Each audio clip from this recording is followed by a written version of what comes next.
সাভারের হেমায়েতপুরের সুগন্ধা হাউজিং লিমিটেডের ব্যবস্থাপনা পরিচালক জাহাঙ্গীর আলম জিতু, তার বিরুদ্ধে রয়েছে অভিযোগের পাহাড়। একের পর এক জমি কেনাবেচা ও দখল করে বনে গেছেন শত কোটি টাকার মালিক। এমনকি আওয়ামী লীগ শাসনামলে দলটির উচ্চ পর্যায়ের নেতাদের সাথে আঁতাত ছিল তার। সেই ক্ষমতা বলেই এক জমি একাধিকবার বিক্রিও করেছেন তিনি। এখন দাঁড়ে দাঁড়ে ঘুরছেন ভুক্তভোগীরা।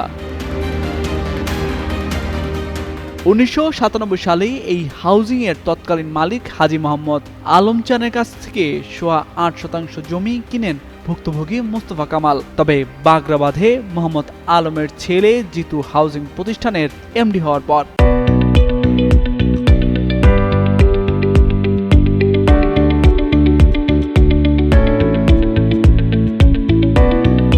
শুরু করেন বিক্রিত জমিতে ভবন নির্মাণের কাজ। 2023 সালে ভুক্তভোগীর জমিতেই একটি বিল্ডিং নির্মাণ করে বিক্রি করা হয় ফ্ল্যাট। এ নিয়ে জিতুর সাথে যোগাযোগ করা হলেও জমি ছাড়তে অস্বীকৃতি জানান তিনি। এমনকি মোহাম্মদ আলম চান বেঁচে থাকতে তার সাথে যোগাযোগ করেও মেলেনি সমাধান। আমার সঙ্গে আলোচনা করে একটা ফাইনাল করে দেখছো ওকে, নাহলে আমার জিনিস আমাকে ফেরত দিতে হবে। আমি তো তার কাছে জমি কিনছি, তাই না? আমাকে জমি দিতে হবে। তারা যদি এটা বলে যে না ভাই যা হয়েছে হয়েছে, আপনাকে একটা মূল্য দিয়ে জমির বর্তমান মূল্য হিসেবে তারা যদি আমার সঙ্গে নিগোশিয়েট করে, আমি ছেড়ে দেবো। আমি তো চাই যে ওখান থেকে বের হয়ে আসতে। একই অভিযোগ পাওয়া যায় স্থানীয়দের কাছেও। তাদের অভিযোগ, জিতু বিভিন্ন সময় স্থানীয়দের জমি, সরকারি খাল ও খাস জমি দখল করায় তার বিরুদ্ধে এলাকাবাসী মানববন্ধনও করেছে। সরকারি বামুনি খাল দখল করায় সাভার সহকারী কমিশনার ভূমি অফিস থেকেও নোটিশ দিয়ে তাকে সতর্ক করা হয়েছে। এমনকি শেখ হাসিনার একান্ত সহকারী সচিব সাইফুজ্জামান শেখর সহ বিভিন্ন মন্ত্রী, এমপিদের প্রভাব খাটিয়ে অনেকের জমি দখলের অভিযোগ রয়েছে জিতুর বিরুদ্ধে।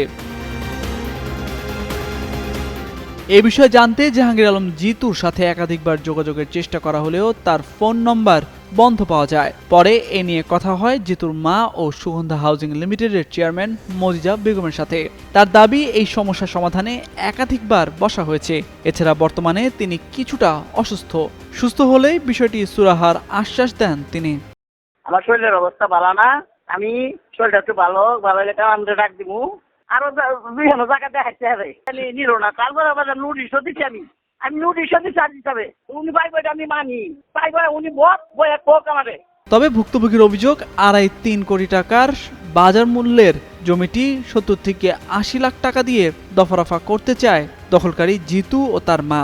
এখন ভুক্তভোগী মোস্তফা কামাল বেঙ্গল তার জমি বুঝে পেতে ঘুরছেন প্রশাসনের দ্বারে দ্বারে। দুদক সহ সরকারি বিভিন্ন দপ্তরে এলাকাবাসী অভিযোগ জানালেও জিতুর বিরুদ্ধে কোনো ব্যবস্থাই নেওয়া হচ্ছে না।